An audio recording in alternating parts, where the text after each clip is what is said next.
자, 최강주입니다. 네이버 카카오입니다. 자, 굉장히 답답한 흐름을 연출하고 있어요. 목요일날 시장 좀 내려올 때 사실 하락폭이 상당히 컸죠. 자, 이걸 뭐 코스피 종목이니까 코스피 차트랑 딱 이렇게 봐도 그죠? 많이 차이가 납니다. 자, 금리 진짜 인하 발표가 나와야 오를 것처럼 그렇게 성장주들이 굉장히 부진한 흐름이죠. 자, 이제 좀 과하다는 생각까지 들 만큼 올라오진 못하고 있어요. 그렇다고 네이버가 올해 어닝 쇼크가 나올 것이냐 하면 사실 전망치는 그렇진 않거든요. 작년만큼은 해줄 것으로 좀 보입니다. 근데 이제 정체성 얘기들이 좀 나오고 있고, 그리고 좀 부정적인 면들이 부각이 돼요. 뭐 긍정적인 면들이 없다라는 게 저는 좀 그렇게 생각은 하진 않아요, 사실상.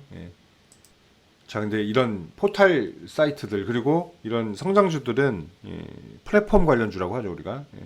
근데 이제 신사업에 대한 그런 것들 리스크들 상당히 있어요. 그리고 뭐 기존 캐시카우들의 변화들 그리고 이제 광고 시장이 좀 중요하잖아요. 특히 네이버는 광고 시장이 좀 부진이 되고는 있습니다. 이런 것들. 하지만 낙폭이 좀 너무 크게 나왔다는 게 좀 문제가 되겠죠.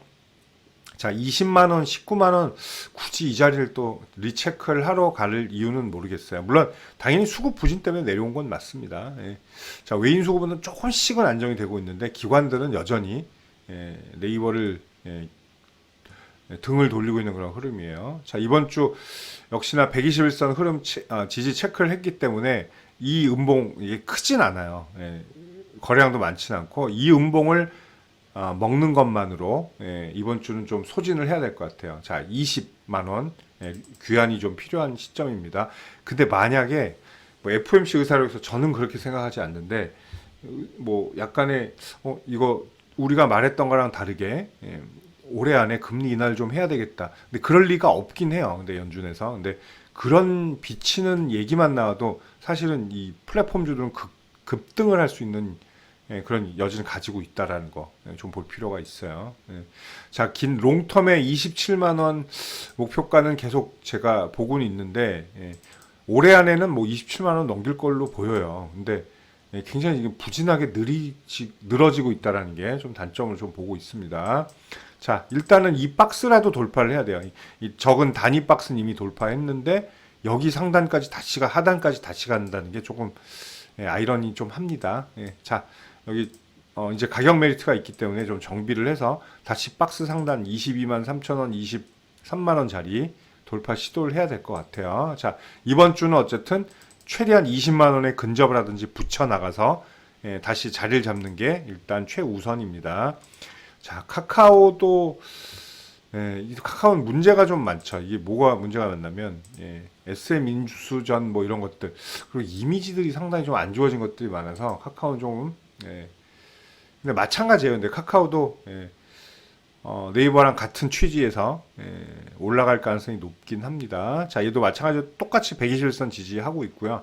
6만 원 위로 이번 주에 올라갈 필요가 있어요. 그리고 만약에 진짜 FOMC 의사록에서 좀 장밋빛 얘기만 나와도 또 급등할 수 있는 그런 포지션을 가지고 있다라는 거.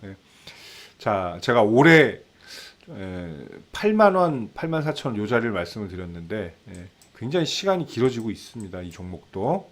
근데 뭐 충분히 가리라고는 봐요. 8만 8만 4천 원은. 근데 신고가 흐름은 제가 또 다른 플러스 알파가 필요하다고 말씀을 드린 바가 있어요.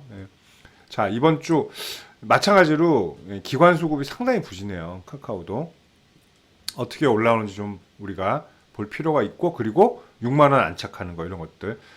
카카오 게임즈도 좀 그랬잖아요. 뭐 카카오가 뭐 카카오 게임즈 같은 거니까 또 뭐 소송 걸린 것도 이런 것도 자꾸 카카오 이미지가 좀 나빠지고 있다라는 게 좀 걱정이 됩니다.